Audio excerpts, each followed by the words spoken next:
Rick Grimes didn't fall because of walkers, disease, famine, or even the apocalypse itself. Rick Grimes fell because of one man. One man with a leather jacket, a cocky grin, and a barbed wire bat he swung like he owned the world. Negan didn't just enter The Walking Dead. He rearranged it. He knocked the show off its rails and sent Rick down a spiral the writers never figured out how to rebuild. This wasn't just a villain introduction. It was a tectonic shift so violent that the entire series cracked under its own weight, and the moment Negan broke Rick, the show's identity shattered right alongside him.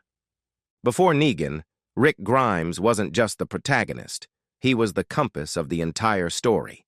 Everything revolved around Rick's choices, Rick's growth, Rick's survival. Every transformation he went through reshaped the entire world of the show. He went from small-town sheriff to hardened leader to reluctant killer to ruthless protector. Shane pushed him. The governor scarred him. Terminus forced him into savagery. Alexandria softened him enough to care again. Rick wasn't stable. He was evolving. And that evolution was the foundation of the series. It gave the show purpose, direction, and emotional weight. People didn't tune in for zombies. They tuned in to see what Rick would become next. And then came the lineup. The moment AMC stretched into a cheap 6-month cliffhanger, milking fan frustration like it was a marketing strategy instead of storytelling. When the dust settled and the bats stopped swinging, Glenn and Abraham were gone. But something even more important died that night. The unshakable, unstoppable, uncompromising fighter inside Rick Grimes. You could see it in his eyes the second Negan forced him to his knees. The confidence was gone. The fire was gone. The belief that he could protect his people at all costs. Gone. Rick didn't walk out of that clearing a damaged leader. He walked out a hollowed-out man. And AMC decided to make that brokenness the centerpiece of an entire season. Instead of the cunning, brutal survivor who once chewed out a man's throat to save Carl, we got a Rick who obeyed, stumbled, cried, begged, and surrendered. A Rick who couldn't inspire, couldn't lead, couldn't fight. And sure, the writers wanted us to feel his despair.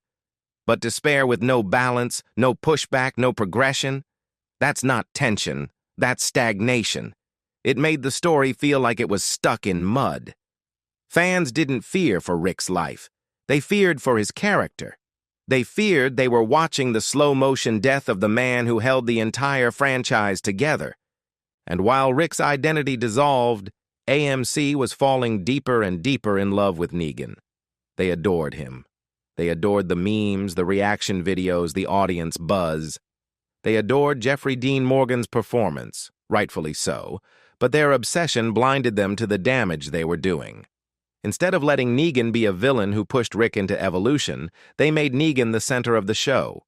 Suddenly, every character arc bent around him. Whole episodes dedicated to his philosophy, his jokes, his trauma, his charisma. Rick wasn't leading the narrative anymore.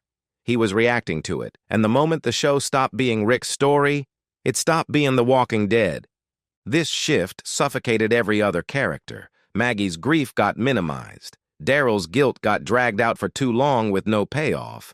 Michonne's leadership arc was stalled. Carl's development evaporated. Even minor characters were suddenly frozen, waiting for the writers to figure out what to do with Rick's shattered storyline and Negan's inflated screen time. Negan was built to be the obstacle that forces a hero to ascend. Instead, he became the gravitational center that swallowed the entire narrative. A villain should challenge the main character, not replace him. But AMC didn't just let Negan challenge Rick. They handed him the spotlight and pushed Rick into the shadows. And then, as if the damage wasn't enough, AMC did the one thing that officially fractured the fan base. They gave Negan a redemption arc. The same man who shattered Rick's spirit suddenly became Alexandria's funniest, sassiest, most dad-like resident. He was cracking eggs, giving advice, gardening, bonding with kids, and telling stories like he wasn't a war criminal who beat fan-favorite characters to death. Fans weren't angry because Negan was irredeemable. They were angry because the redemption wasn't earned. It was rushed, forced, and completely disconnected from the emotional reality of the world. Rick didn't get closure. Rick didn't get justice. Rick didn't even get revenge. He got a helicopter exit and an unfinished story. Negan got a second chance. Rick Grimes fought for 9 seasons and didn't get to finish his story. Negan murdered Glenn and somehow ended up babysitting Judith. The imbalance wasn't just bad writing, it felt disrespectful to the emotional investment fans had poured into this world. Rick deserved a final confrontation, a final reckoning, a final chapter that showcased his growth.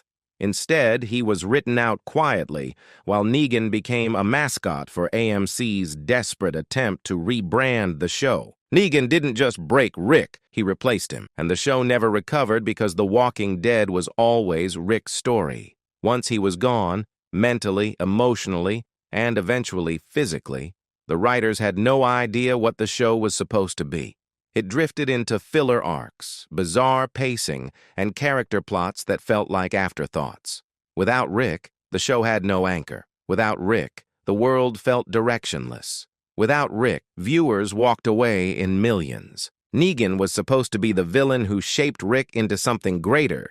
Instead, he became the villain who shattered him so completely that the show couldn't survive the fallout. The Walking Dead didn't die because Negan was too strong. It died because Rick Grimes, the heart of everything, was broken beyond repair.